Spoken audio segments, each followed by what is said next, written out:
पर जल चढ़ाने का जो भाव वर्णित किया जाता है कि हम शंकर को मंदिर में जाकर जल चढ़ाते हैं तो खड़े खड़े चढ़ाएं कि बैठकर चढ़ाएं। बहुत ध्यान देना साहब।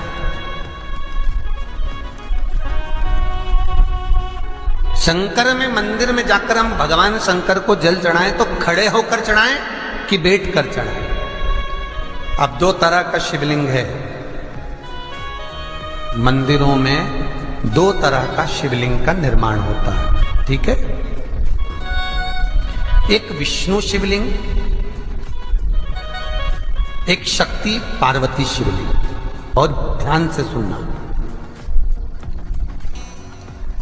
दो तरह का शिवलिंग मंदिरों में होता है, दो तरह का शिवलिंग मंदिरों में होता है, समझ लेना बहुत अच्छी तरह से। एक शिवलिंग वो होता है जो जमीन पर डायरेक्ट जलाधारी रहती है, शिवलिंग रहता है, ऐसी जलाधारी पूरी की पूरी, और शिवलिंग जमीन पर रखा रहता है, भूमि पर रखा रहता है, डायरेक्ट जमीन पर। आप जल ले जाकर चढ़ाए, निकल गया रास्ते से। एक शिवलिंग जो जमीन पर डायरेक्ट शंकर भगवान की जलाधारी और शिवलिंग रखा रहता है वो शक्ति शिवलिंग कहलाता है। माता पार्वती का हस्तकमल उस शिवलिंग के सम्मुख में। और दूसरा शिवलिंग एक डमरू जैसा होता है। अब वो हम उसको कैसे वर्णन, एक डमरू शिवलिंग होता है, ऐसा उसका स्टैंड होता है, ऐसा स्टैंड होता है, नीचे शिवलिंग रखने की जगह होती, फिर ऐसा होता है, फिर उसके ऊपर इस तरह शिवलिंग रखा होता है। दर्शन करें आप लोगों ने।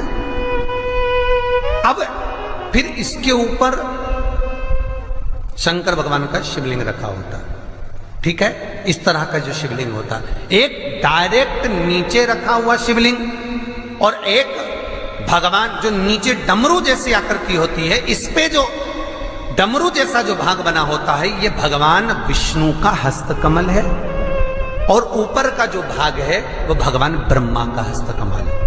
इसको विष्णु शिवलिंग कहते हैं।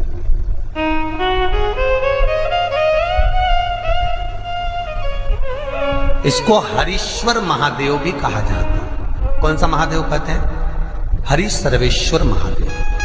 हरीश्वर महादेव भी कहते हैं, हरि सर्वेश्वर भी कहते हैं। तो डमरू जैसा जो शिवलिंग का निर्माण हुआ है मंदिर में, अगर शिवलिंग ऊंचा है, शिवलिंग थोड़ी सी हाइट पर है, ऊंचाई पर है, और डमरू जैसा भाग फिर उसके ऊपर जलाधारी के बाद शिवलिंग निर्माण किया गया है, तो वो विष्णु शिवलिंग कहलाएगा, वो हरीश्वर शिवलिंग कहलाएगा, वो हरिवंश शिवलिंग कहलाएगा, हरीश्वर कहलाएगा।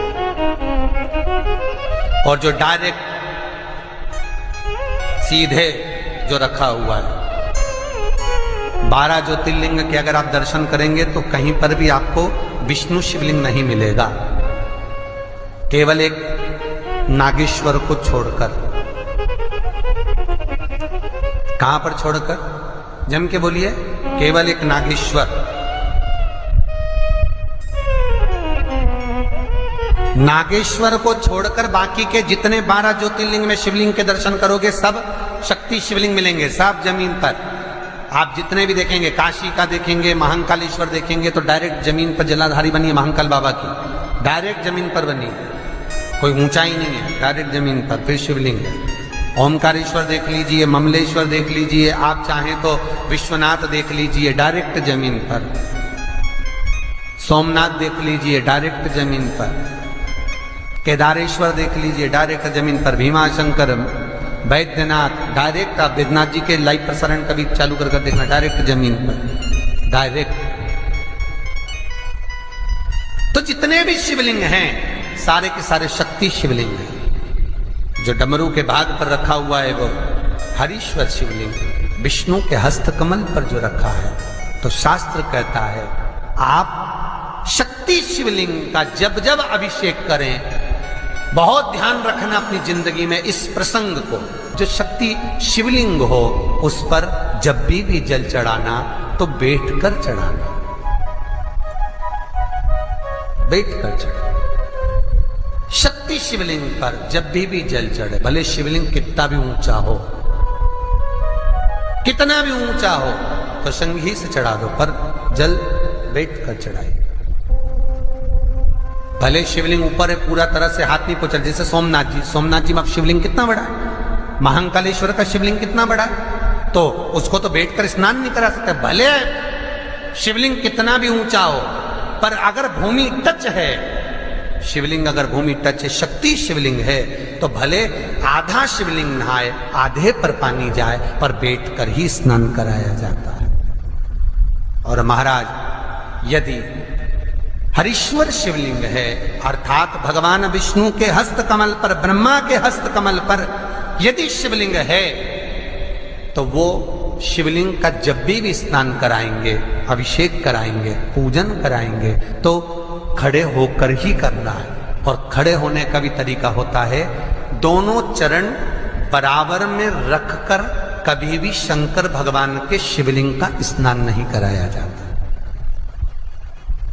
महाराज दोनों चरण बराबर रखकर, अगर हरीश्वर शिवलिंग है, किसी मंदिर में शंकर को जल चढ़ाने के लिए आप गए हो और शंकर को जल चढ़ा रहे हो, तो हरीश्वर अगर शिवलिंग है तो दोनों पांव बराबर रखकर नहीं, एक सीधा चरण थोड़ा सा आगे रखिए और उल्टा चरण थोड़ा सा पीछे रखकर भगवान शंकर का जलाभिषेक करने पर लक्ष्मी जैसे अपने चरण रहते हैं, भगवान शंकर उसी तरह से लक्ष्मी को दौड़ाते हुए अपने घर में प्रवेश करा। लक्ष्मी